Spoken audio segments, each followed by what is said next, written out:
మూడో ఆరోపణ ఏమిటంటే పోలింగ్ రోజు మాకేదో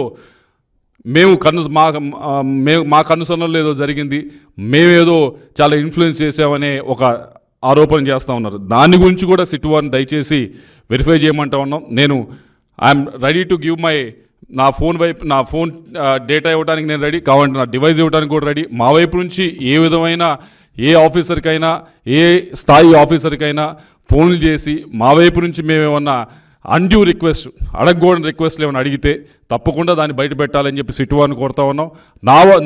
నా వరకే కాదు, నా చుట్టుపక్కల ఆ రోజు ట్రావెల్ చేసిన వారి అందరికీ కూడా మీరు దయచేసి కాల్ డేటా రికార్డ్ చేయండి, తీసుకొని వాటిని వెరిఫై చేసి ఇవన్నీ కూడా బయట పెట్టాలని చెప్పి కోరుతా ఉన్నా. ఎందుకు ఇంత ముందుకు వచ్చి ఈ మూడు కూడా అడుగుతా ఉన్నామంటే, దీన్ని ఏదో అనవసరంగా ఎలక్షన్ సమయంలో అనవసరంగా మన చేతిలో లేని విధంగా జరిగిన దానికి ఇదేదో పూర్తిగా మేమే చేసాం, ఎంపీగా ఉండి నేనే చేశానని చెప్పి నా పైన ఆరోపణలు చేయటం కానీ, దానికి ఒక కులం రంగు పూయటం కానీ, ఈ విధంగా గడిచిన 4-5 రోజుల నుంచి కూడా ప్రతిపక్షం అధికార పక్షం ఏదైతే ఉందో వైఎస్ఆర్ కాంగ్రెస్ పార్టీ అది చేస్తూ ఉంది. ఇది ముమ్మాటికి తప్పి. నేను గడిచిన 5 సంవత్సరాల నుంచి కూడా నరసరావుపేట ప్రజలు, పల్నాడు ప్రజలు నన్ను చూశారు, ఏ విధంగా బిహేవ్ చేశాను, ఏ విధంగా ముందుకు వెళ్ళానని చూశాను.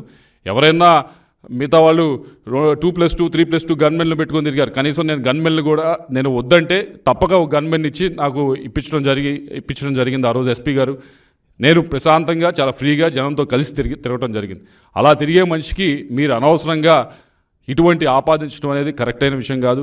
ఏదో ఒక కులానికో లేకపోతే ఒక మతానికో ఒక వర్గానికో నన్ను పరిమితం చేయడానికి ఆ విధంగా ప్రజల్లోకి తీసుకువెళ్ళడానికి, పల్నాడు ప్రజల్లోకి తీసుకువెళ్ళడానికి ప్రయత్నిస్తూ ఉన్నది. ఇది ముమ్మాటికి అవాస్తవం. దీన్ని పూర్తిగా సిట్ వైపు నుంచి మీరు ఏదైతే విచారణ చేస్తూ ఉన్నారో దయచేసి దీని లోతులోకి వెళ్ళి ఏ విధంగా అయినా నా వైపు నుంచి ఈ ఆఫీసర్ని, ఏ ఆఫీసర్నైనా పైనుంచి కింద దాకా ప్రతి ఆఫీసర్ని మీరు క్షుణ్ణంగా మా వైపు నుంచి కాల్ డేటా ఇస్తాం, తప్పకుండా పరిశీలించండి. మేము కలిసిన వివరాలు అడిగితే తప్పకుండా ఇస్తాం, పరిశీలించండి. ఏ విధంగా అయినా ఇన్ఫ్లుయెన్స్ చేసామనంటే తప్పకుండా అది పబ్లిక్ డొమైన్లో పెట్టండి. ఒకవేళ నా వైపు నుంచి ఎవరైనా ఇన్స్టిగేట్ చేసి ఏ విధమైన అల్లర్లు సృష్టించడానికైనా పల్నాడులో ప్రయత్నించుంటే తప్పకుండా నేను ఏమి దానిలో మొహమాటు పడట్లేదు, తప్పకుండా నా పేరు కూడా మీరు ఛార్జ్ షీట్లో చేర్చుకోవచ్చు. ఇదిగో నువ్వు ఈ విధమైన ఈ గ్రామంలో ఈ విధంగా నీ వల్ల జరిగింది అంటే తప్పకుండా పెట్టండి.